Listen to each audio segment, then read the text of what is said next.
Dewey from Fatal Frame 5 is a fascinating character who quickly became a favourite after the game's release, but even beforehand was also a hot topic for an entirely different reason. Nobody was sure whether Dewey was a boy or a girl, and that was, of course, by design. It's rare to see characters like Dewey in video games, so this week we're going to take a look into the history of the character and how Dewey came to be. To start, I'll be referring to Dewey as they throughout this video. Dewey's gender is very specifically never stated, and the game's creators have gone on record numerous times about how Dewey could either be a man or a woman. How this character came to be is fascinating, however, so I'd like to take a look at that. Fatal Frame 5 was released in 2014, but it was in the works long before that. It originally started as various ideas that all convalesced into the game we have today, and one of those was to have a male character in a somewhat detective-ish role.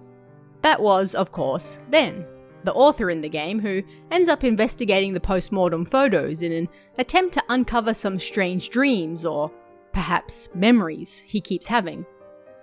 In Japan, there is a popular character by the name of Akechi Kogoro, a private detective created by Edogawa Danpo, who was heavily inspired by Sherlock Holmes. Akechi has a partner, a young boy, by the name of Kobayashi, who often helps him solve crimes. While the story for Fatal Frame 5 was taking shape, Shibata reported that Nintendo asked him to give Den an assistant, much like Kobayashi, to help him during his investigations. Shibata wasn't a fan of doing a straight one-to-one translation of the Kobayashi character, so he and the team thought up ways they could put a unique spin on the idea. What came to mind was a movie called Murder on D Street. This movie, released in 1998, features Akechi and Kobayashi, but the Kobayashi role is played by a young woman, rather than a young man. The character is presented as a young man in the movie, and nobody ever acts otherwise, yet at the end appears dressed up as a woman, in what Shibata called an interesting inversion of the usual cross-dressing seen in movies. A woman playing a man, who then pretends to be a woman. This idea fascinated him, and he wasn't alone, as the other devs agreed. As such, they decided Den's partner could take this direction instead. Rather than just being a young boy, the character's gender could be ambiguous, giving another unique take on a famous detective's helper. This character was then named Dewey, a name suitable for either gender, and given the last name Kagamiya, because it could be read the same way as a city in Toyama Prefecture, Kagamiya.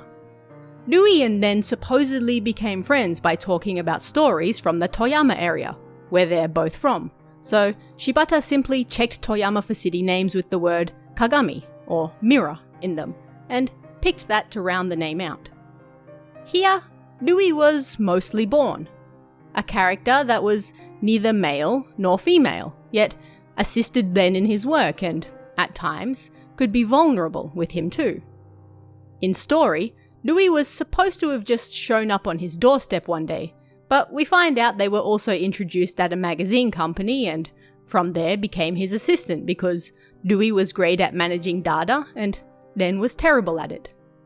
Dewey ended up moving in with Den because he was basically hopeless at basic things and, as such, takes care of him while also working as his live-in assistant. I'm not going to delve too much into the story that follows, but I would like to point out one other thing that appears to have been lost in translation. One scene in particular. In Chapter 5, when Dewey runs into Shiragiku in the Shrine of Dolls, the English translation has Dewey refer to themselves as, "I'm a girl." Dewey never says this in Japanese, and very explicitly never states one way or the other whether they are a boy or a girl, which is how Shibata wanted it. The English script states, "A man, at last. You are a man, are you not? I'm a girl. Liar. I am." The Japanese, meanwhile, states, "Oni-chan. Oni-chan ga one-chan." This sounds weird translated directly, which is likely why the change was made, but it's akin to, "The boy? The boy is a girl?" This is followed by Dewey's response of, "Watashi wa." This is simply I. No gender is stated. Shiragiku then calls Dewey a liar, where again, Dewey states, Watashi wa. I. The implication is clear, and the game never tries to hide the fact that Dewey was biologically born a girl. This literally plays a part in the game's plot, but the Japanese also never specifies that Dewey now identifies as a woman.